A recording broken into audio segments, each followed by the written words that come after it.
बिस्मिल्लाहिर्रहमानिर्रहीम। अस्सलाम वालेकुम dear viewers, this is Saud और मैं आपको अपने चैनल सऊद सॉल्यूशंस में खुशामदीद कहता हूँ।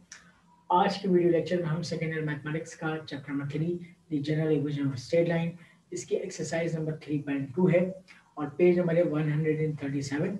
इस पे मौजूद है एक क्वेश्चन नंबर 20। इसका सोल्यूशन हम डिस्कस करेंगे।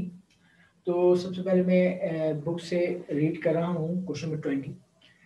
Given that 3x minus 2y minus 5 is equal to 0, comma 2x plus 3y plus 7 is equal to 0 are the equations of the two sides of a rectangle, एक rectangle की, and that minus 2 comma 1 is one of its vertices, यानी कि एक rectangle के चार vertices होंगे, उसमें से एक वर्टेक्स आपको दे दिया -2,1 और कह रहे हैं calculate the area of the rectangle.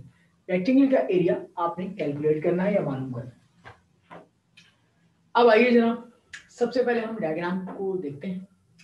यहां पे मैंने एक रेक्टेंगल की डायग्राम बनाई और इसके चार वर्टिसेस में से एक वर्टेक्स मैंने फर्स्ट कर लिया यहाँ पर कि ये पॉइंट गिवन है 8-2,1 और चार साइड में से कोई दो साइड वैसी होंगी जिसकी इक्वेशन हमें गिवन है।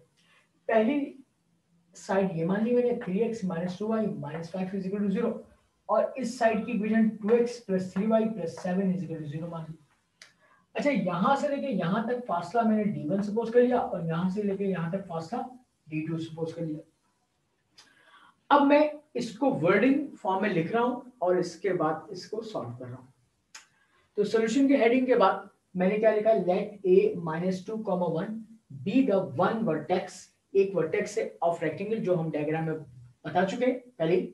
एंड पहली वाली लाइन को L1 सपोज किया मैंने, L1 3x minus 2y minus 5 is equal to 0 equation number 1 और L2 को मैंने सपोज किया 2x plus 3y plus 7 is equal to 0 equation number 2। Represent करती हैं टू साइड्स ऑफ रेक्टेंगल, दो साइड्स रेक्टेंगल की। अब पहले बारी बारी मैं इस पॉइंट को इक्वेशन नंबर 1 एंड 2 में पुट करके चेक करूंगा कि कहीं ऐसा तो नहीं कि उसने पॉइंट वर्टेक्स और उसकी साइड दोनों एक साथ ही लाई कर रही हूं, उसको सेटिस्फाई कर सकता है। तो जाहिर सी बात है सेटिस्फाई करेगा तो वहां पे तो वो हम डिस्टेंस कैलकुलेट नहीं कर सकते। परपेंडिकुलर डिस्टेंस के लिए अपोजिट डायरेक्शन होना शर्त। तो मैंने क्या किया, पुट ए को -2,1 को इन 1 में इक्वेशन नंबर 1 में पुट किया। 3 multiply by -2 multiply by 1 -5 is equal to 0।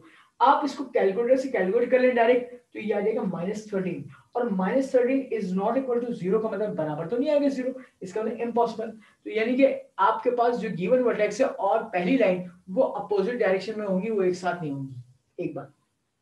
दूसरी बात ये, इसी पॉइंट को सेकंड वाली लाइन में पुट करके चेक करते हैं। पुट a -2,1 इन 2 में पुट करें। 2 is implies that equation number 2 में 2 multiply by -2 plus 3 multiply 1 plus 7 is equal to 0। आपने कैलकुलेटर से तमाम चीजों को सॉल्व किया तो डायरेक्ट रिजल्ट आया 6 और 6 0 के बराबर तो नहीं आया, तो 6 is not equal to 0, impossible, possible नहीं। तो इसका मतलब है hence vertex a -2,1 and given lines, दोनों लाइंस की बात कर रहे हैं L1 और L2 are opposite to each other होंगी, अपोजिट डायरेक्शन में होंगी। इसका मतलब ये हो गया, डायग्राम पे वापस आइए, अगर a वर्टेक्स यहाँ है तो एक लाइन यहाँ होगी अपोजिट डायरेक्शन में, एक लाइन यहाँ होगी, जब भी तो मैंने d1 और d2 सपोज किया डिस्टेंस, ताकि point two line distance formula आके मैं इनके डिस्टेंस कैलकुलेट कर लूं। अब आप आगे देखिए, लेट फर्स्ट किया d1 बी द डिस्टेंस है बिटवीन a का एंड L1 का, ये a है और ये लाइन L1 है, इसके दरमियान का फासला जो है वो L1 का रिप्रेजेंट कर d1 को रिप्रेजेंट कर रहा है। Using point two line distance formula, point two line distance formula हम पहले लगाएंगे, ठीक है, और फिर हम डिस्टेंस d1 कैलकुलेट करेंगे। यहां देखिए d1 फार्मूला क्या है, modulus ax1 plus by1 plus c modulus divide by under root a square plus b square. अब देखिए a और पहली लाइन ये बन जाएगा x1 y1 और ये यहां से आप कोफिशिएंट निकालेंगे, a 3 हो जाएगा, b -2 हो जाएगा और c -5 हो जाएगा।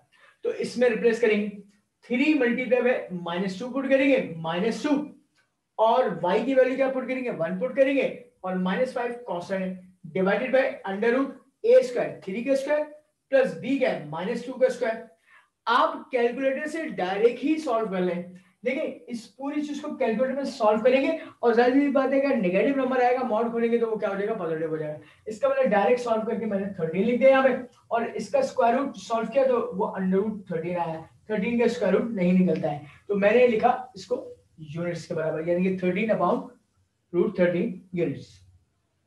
यही वर्किंग में जो है d2 के लिए काम करता हूं। Let d2 be the distance है बिटवीन a का एंड L2 का। अब डायग्राम में देखिए a यहां पर है और लाइन L2 यहां है तो यहां से यहां तक फासला जो है परपेंडिकुलर डिस्टेंस d2 के बराबर हो गया। फॉर्मूला शो करने की जरूरत नहीं है बार बार, एक दफा शो कर दिया, अब डायरेक्ट इसमें वैल्यूज पुट करें। अब देखिए कैसे, देखिए x1 y1 ये रहा, a यहां पे 2 होगा, b 3 होगा और c 7 होगा। तो इसमें आप फॉर्मूले के अंदर डाल दीजिए 2 multiply by -2 plus 3 into 1 plus 7 divide by under root 2 का स्क्वायर प्लस 3 का स्क्वायर। आप कैलकुलेटर में पुट करें, सिंप्लीफाई करें, डायरेक्ट रिजल्ट 6 आ जाएगा। इसको भी कैलकुलेट कर लें, अंडर रूट 13 आ जाएगा यूनिट्स। अब आपको पता है कि एरिया मालूम करना है रेक्टेंगल का, तो लेंथ और ब्रेथ इसका फॉर्मूला होता है। तो area of rectangle length into breadth. अब देखें लेंथ और ब्रेथ d1 और d2 है, d1 d2 को मल्टीप्लाई करें, रिजल्ट क्या है 13 upon root 13 multiply by 6 upon root 13।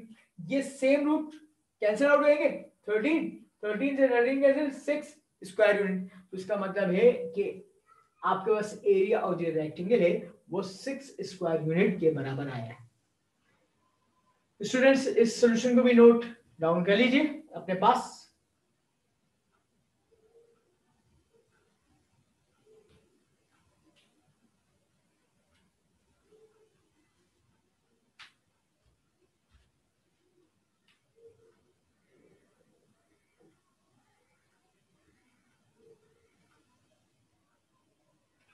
और इसके साथ ही स्टूडेंट हम अपना आज का वीडियो लेक्चर यहीं पे एंड करते हैं। नए सवाल के सॉल्यूशन को जानने के लिए देखते रहिएगा सब सॉल्यूशंस। इसको सब्सक्राइब करें, इसको लाइक करें, अपना बहुत ख्याल रखिएगा। अल्लाह हाफ़िज़।